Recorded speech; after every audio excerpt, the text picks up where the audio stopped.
안녕하세요. 저는 부산에 사는 50대 후반의 여자입니다.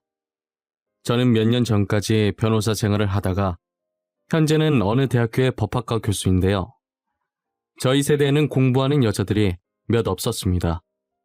특히 공부를 하더라도 대학까지 가는 여자들은 극소수였어요. 그런 제가 대학을 나와 변호사까지 됐다는 건 마을에 크게 잔치를 열어야 할 일이었죠. 하지만 저는 부모님 몰래 숨어서 공부를 하느라 잔치를 열 수 없었어요. 그런 상황에도 이렇게 멋있는 직업을 가질 수 있게 만들어준 건 다 언니 덕분인데요. 저희 집은 할아버지 유산으로 땅 하나를 가지고 있는 게 있어서 가난하진 않았어요. 그 땅으로 농사를 지었고 농작물을 팔아 번 돈으로 생활했었거든요. 저희 아버지는 엄청나게 가부장적인 사람이셨어요. 남자는 하늘이고 여자는 땅이라는 말을 입에 달고 계실 정도였으니까요. 집안 여자가 입만 열어도 어디서 여자가 남자 말하는데 토를 다냐고 하시던 분이셨어요. 지금 시대에 저런 발언을 하게 된다면 아마도 저 말한 사람이 욕을 2배로 먹겠지만요. 그 당시에는 저희 집안뿐만 아니라 다른 집안에서도 남자들만 공부시키고 여자들은 책 근처에도 못 가게 하고 집안일을 시키거나 일찍이 돈 벌어오라고 하는 경우가 흔했어요. 그래서 오빠만 학교를 다녔었고 저는 집에서 엄마와 같이 집안일을 했고 언니는 장녀라 밖에서 돈 될 만한 잡일을 했었어요. 오빠가 등교하는 모습을 볼 때면 저와 언니는 항상 이런 점에 불만이 많았었어요. 첫째인 언니와 6살 차이가 났고 둘째인 오빠와는 2살 차이가 났었어요. 저는 오빠보다는 언니한테 의지를 많이 하는 편이었어요. 아무래도 나이차가 많이 나서 어른스럽기도 하고 같은 여자니까 그랬던 것 같기도 해요. 언니는 일 마치고 오면 알게 모르게 제 집안일도 대신해주곤 했었어요. 그러다 오빠가 공부한다고 방에 구구단을 붙여놓은 게 있었어요. 저는 가만히 누워서 그걸 외우고 있었는데 언니가 그 모습을 봤는지 저한테 공부를 해보지 않겠냐고 물어보는 거예요. 우와, 소은아, 너 저거 다 외운 거야? 소은이도 7단부터는 못 외우던데. 학교도 안 다니면서 어떻게 외웠어? 천재네. 얼마 만에 외운 거야? 하루 만에 다 외웠는데? 저게 그렇게 대단한 거야? 저게 뭔데? 그냥 벽에 붙어있길래 보다 보니까 외워진 건데. 하루 만에 외웠다니 대단한데? 그런데 뭔지도 모르고 외운 거야? 저건 구구단이라는 거야. 소은이 이 정도면 다른 것도 금방 배우겠는데? 소은이 오빠처럼 공부해볼래? 공부는 오빠만 할 수 있는 거 아니야? 아빠한테 걸리면 혼날걸? 언니는 아빠 안 무서워? 나는 아빠 많이 무서운데. 나도 아빠 무서워. 그래도 걸리면 언니가 다 막아줄게. 언니가 대신 혼날 테니까 소은이 공부해볼래? 이렇게 두기엔 아까워서 그래. 저는 아빠가 무서워서 언니의 제안에도 선뜻 하겠다는 답을 못하겠더라고요. 솔직히 곁눈질로 오빠 책을 보면 재밌어 보이긴 했어요. 하지만 제가 정말 공부에 재능이 있는지 아니면 단순히 오빠만 할 수 있는 거라 호기심이 생긴 건지 확신이 서지 않았었어요. 저는 언니의 계속되는 설득에 공부를 시작해보겠다고 했어요. 언니는 밖에서 벌어온 돈으로 몰래 제가 공부할 수 있게 도와줬어요. 책을 사놓으면 들킬까봐 오빠가 쓰던 책을 쓰기도 했고 언니가 새 책을 사주면 집에서 멀리 떨어진 곳에 보관해 놓기도 했어요. 저는 그렇게 언니의 도움으로 몰래 아버지의 눈을 피해 공부할 수 있었죠. 덕분에 법학과로 유명한 4년제 대학까지 갈 수 있었어요.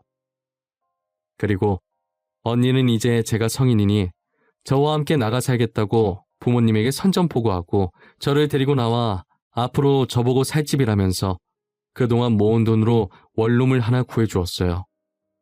제가 대학을 가게 된 것도 지옥의 소굴에서 벗어난 것도 다 언니가 없었다면 할 수 없는 일이었어요. 그런데 이제 저는 언니와 살 줄 알았는데 언니는 제게 원룸만 구해주고 자취를 감췄더라고요. 저도 뒤늦게 알았던 사실인데 언니가 제 친언니가 아니고 부모님이 입양한 양언니였어요. 저희 부모님이 결혼 후에 몇 년 동안 아무리 노력을 해도 임신이 안 됐대요. 그래서 보육원에 가서 언니를 입양해 왔는데 언니가 저희 집에 오고 몇 년 뒤에 그렇게 노력해도 안 되던 자연 임신으로 오빠와 제가 생겼었대요. 안 그래도 가부장적인 집안에 친자식인 저한테도 집안일을 이렇게 시키는데 친자식도 아닌 언니한테 얼마나 못살게 굴었겠어요. 언니는 고된 집안일에 당장이라도 파양하고 집을 나오고 싶었는데 제가 아직 많이 어려서 계속 언니 눈에 밟히더래요. 자신을 친언니라고 생각하고 잘 따르던 제가 신경 쓰여서 성인이 될 때까지만 자기가 지켜주겠다고 생각한 것이죠. 그래서 제가 성인이 되고 집을 나오자마자 엄마한테 파행해달라고 했다고 들었어요. 그 뒤로는 언니가 어디로 사라졌는지 아무도 모른다고 하더라고요. 졸업까지 한 학기 남긴 채 그 사실을 알게 되었고 충격에 학업이 손에 잡히지 않았었어요. 하지만 제가 여기서 포기하면 그동안 언니가 노력했던 건 모두 수포로 돌아가기 때문에 저를 위해 버텨준 언니를 생각하며 남은 학교 생활을 무사히 마쳤습니다. 저는 대학을 졸업하고 유명한 로펌의 엘리트 변호사가 되었어요. 중요한 사건은 전부 저한테 맡기고 싶어 할 정도로 제 실적은 좋았어요. 그러다 같이 일하던 친구의 소개로 남편을 소개받았는데 사업하는 남자였어요. 저는 예전에도 그렇고 지금도 그렇고 사업하는 남자가 세상에서 제일 싫었어요. 그래서 저는 소개를 절대 안 받으려고 했는데 친구의 한마디에 어쩔 수 없이 나가게 됐어요. 소은아, 너 남자 소개 안 받을래? 사업하는 남잔데 집안도 되게 탄탄한 것 같더라. 어때? 진지하게 말고 그냥 가볍게 만나봐. 싫어. 나 소개팅 그런 거 딱 질색이야. 어색한 분위기 너무 싫어. 더군다나 사업하는 남자? 진짜 소름이 끼칠 정도로 싫어. 사업하는 남자가 왜? 이 사람 지금 돈 되게 잘 벌어. 다들 소개해달라고 난리인데 일부러 너한테 소개해주려고 안 된다고 했단 말이야. 야, 최근에 들어온 사건들 다 사업 관련된 사건들이거든? 서로 뒤통수 치고 헐뜯고 난리도 아니야. 비즈니스 관계만 그런 줄 알아? 여자 관계도 되게 복잡해. 하긴 그렇긴 하지. 나한테도 사업하는 남자 상간녀 소송만 이번에 몇 개나 들어왔는지 몰라. 근데 이 사람은 다른 것 같던데? 한 번만 만나봐. 2번 만나라고는 안 할게. 싫다는데 얘가 왜 계속 이러지? 사업하는 남자가 다 거기서 거기지. 절대 안 나가. 목에 칼이 들어와도 안 나갈 거야. 나 분명히 말했다. 약속 잡지 마. 알겠지? 소은이 네가 이번 소개팅만 나가주면 지금 네가 맡고 있는 사건 하나 내가 대신해줄게. 어때? 너 어제도 사건 많아서 밤샜다며. 나름 괜찮은 조건 아니야? 싫음 말고. 그 당시 사업 관련 사건들이 많았는데 서로 뒤통수 치고 헐뜯고 난리도 아니더라고요. 비즈니스 관계뿐만 아니라 여자 관계도 되게 복잡했고요. 그래서 그런 사건들을 자주 보다 보니 자연스럽게 사업하는 사람들에게 반감이 생기게 되었죠. 그런데 그것보다 당시 친구가 소개팅만 나가주면 제가 맡고 있던 사건 하나를 자기가 대신 해주겠다는 말에 혹해서 나가버렸어요. 저는 남편을 한번 만나보니 매너도 좋고 깔끔한 게 외향적으로는 제 마음에 들긴 했어요. 하지만 전 남편도 똑같은 사람이라고 생각하고 만날 때마다 늘 의심하고 경계를 풀지 않았어요. 그런데 변함없이 제게 사랑한다고 표현해주고 항상 저부터 생각하고 잘해주길래 저도 어쩔 수 없는 여자였는지 남편에게 점점 마음을 열어주기 시작하더라고요. 저희는 1년 반 정도 연애하고 결혼을 하게 되었어요. 2년 정도는 평범한 부부들처럼 싸우기도 많이 싸우고 그러다 언제 싸웠냐는 듯 화해하고 둘이서 놀러도 많이 가고 저와 남편 반반 닮은 귀여운 딸도 낳고 행복했어요. 남들과 다를 줄 알았던 남편도 결국 그 사람들과 똑같았고 저의 행복은 오래가지 않았어요. 회사가 잘 될수록 점점 콧대만 높아져 사고를 치기 시작하더라고요. 변호사 부인을 두고도 어떻게 바람을 필 수 있는지 이해가 되질 않더라고요. 남편이 외도를 3번 정도 걸렸는데 걸리는 족족 상간녀 소송을 했었어요. 저는 아이 때문에 이혼만큼은 참으려고 했으나 결국 세 번째 때는 남편에게 이혼 소송을 했죠. 저희는 이혼을 하고 저와 남편 사이에 있던 딸은 제가 키우기로 했습니다. 저는 이혼 후에도 변호사 생활을 하다가 몇 년 전에 법학과 교수로 전향을 했어요. 아버지 없이 홀어머니 밑에서 자랄 딸이 너무 걱정되었지만 제 걱정이 무색하게 딸은 성인이 될 때까지 반항 한 번 한 적 없이 착하게 잘 자라주었어요. 혹시나 제가 걱정할까봐 알아서 척척하던 배려심 깊은 아이였죠. 그런 딸이 언제 이렇게 컸는지 결혼하고 싶은 남자가 있다고 제게 소개시켜주겠다고 하더라고요. 언제 벌써 결혼할 때가 된 건지 아직은 딸을 제 옆에 끼고 있고 싶다는 생각에 이때까지 지나온 시간들이 너무 야속했어요. 그런데 딸은 엄마 인생을 담는다는 말이 맞는 건지 하필 사업하는 남자를 데리고 왔더라고요. 저는 사업한다는 소리를 듣자마자 딸의 결혼을 필사적으로 반대했어요. 엄마, 내가 말했던 사람이야. 나보다 나이는 좀 많은데 되게 아빠 같은 느낌으로 나를 잘 챙겨줘. 내가 힘들 때 많이 의지했던 사람이야. 안 그래도 우리 딸한테 얘기 많이 들었어요. 어찌나 착하다고 칭찬을 하던지.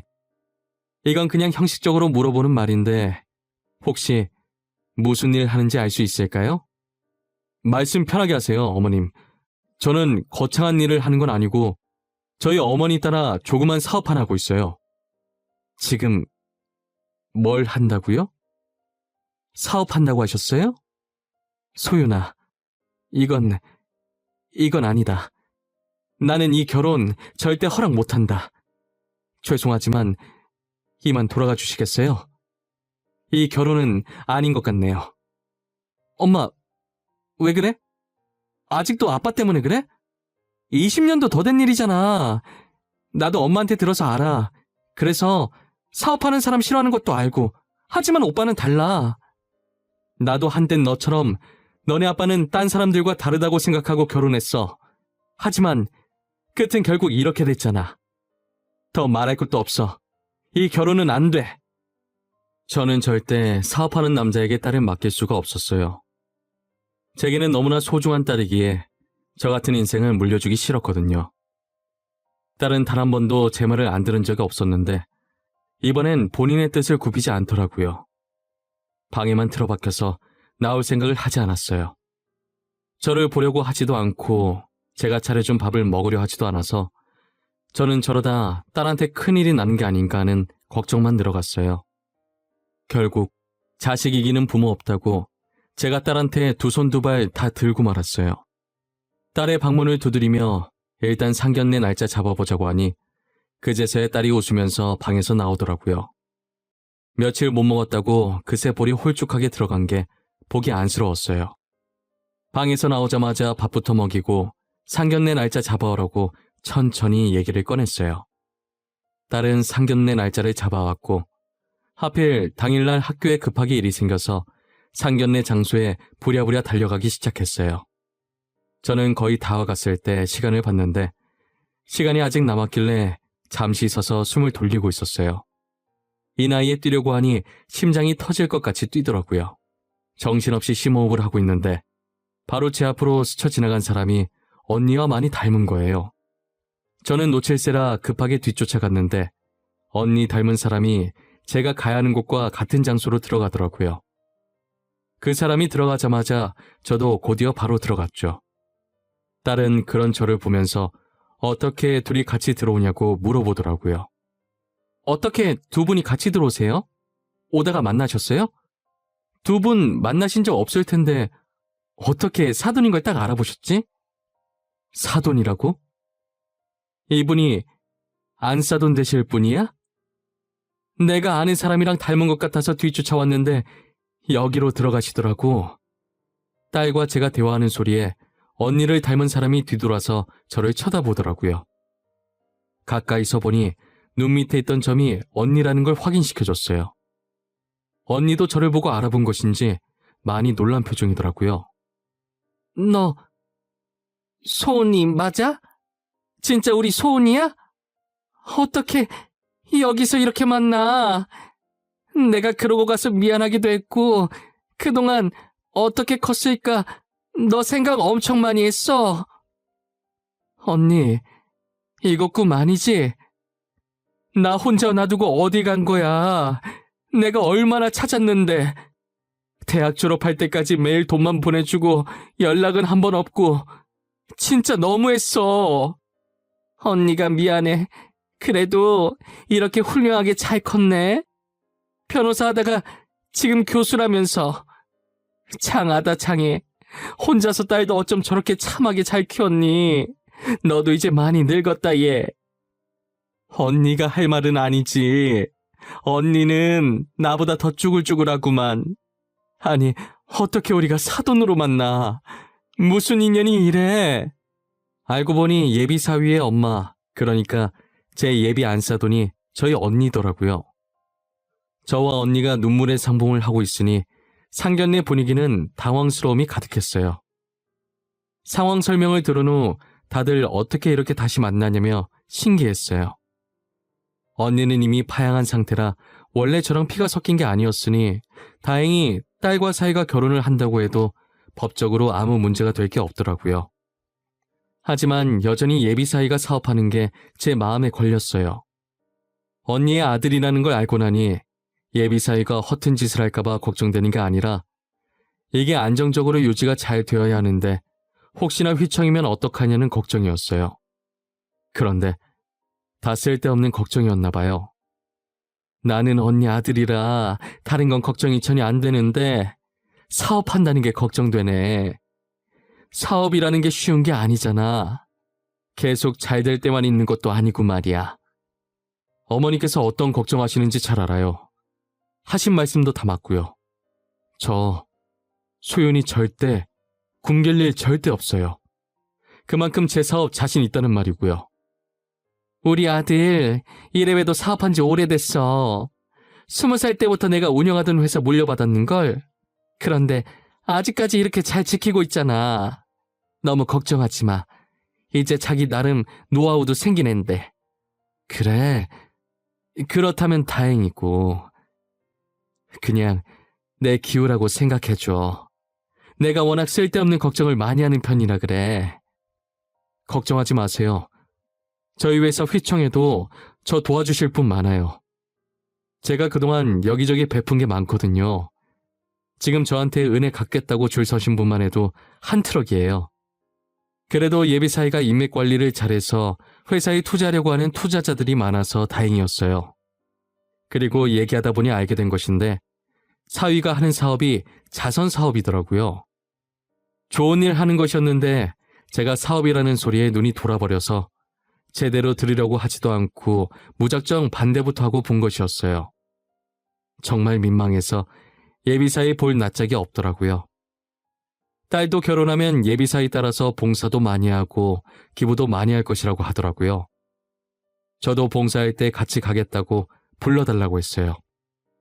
지금 저희 딸과 예비사위는 결혼 준비하느라 눈코 뜰 새 없이 바쁘게 지내고 있는 것 같더라고요. 아직 결혼까지 1년 정도 남았는데 뭐가 그렇게 급한지. 둘을 보고 있으면 하는 짓이 똑같은 게 웃겨서 웃음만 납니다. 언니와 저는 결혼 빨리 하라고 했는데 딸과 예비 사이는 잘 맞는지 동거부터 해봐야 한다면서 1년 정도 동거를 하고 결혼하겠다고 하더라고요. 저희는 그 말도 맞는 것 같아서 그러라고 했어요. 솔직히 같이 살아봐야 이 사람이랑 평생 살 수 있는지 알 수 있는 거잖아요. 저와 언니는 자식들이 알아서 할 거라고 생각하고 손 놓고 뒷짐만 지고 있어요. 그리고 종종 자주 만나서 이런저런 그가 못 나눈 이야기들을 나누면서 행복한 시간들을 보내고 있고요. 언니도 저처럼 이혼해서 아들을 혼자 키웠더라고요. 그렇게 떠나고 평범한 남편 만나 결혼하고 언니가 사업을 시작했었는데 그게 대박이 났나 봐요. 그런데 남편이 언니 덕분에 돈맛을 보더니 다니던 직장도 그만두고 호시탐탐 언니가 가지고 있던 돈을 탐내고 있었던 거죠. 언니는 다행히 눈치가 빨라서 뒤도 안 보고 이혼을 했고요. 그래도 예비사이가 언니를 많이 닮았더라고요. 남을 많이 도와주려고 하고 제 딸을 챙기는 모습을 보니 영락없는 저희 언니였어요. 이제 저희도 슬슬 호칭 정리를 해야 하는데 어떻게 하면 좋을지 언니한테 물어보니 그냥 이대로 언니 동생으로 지내는 게 좋다고 하더라고요. 저는 이대로가 나쁘지 않아서 언니의 뜻을 따르기로 했어요. 저는 더도 말고 덜도 말고 딱 지금처럼만 언니랑 건강하고 행복하게 지내고 싶어요. 언니 덕분에 제가 이런 삶을 살 수 있게 됐는데 이걸 다 어떻게 보답을 해야 할지 모르겠네요.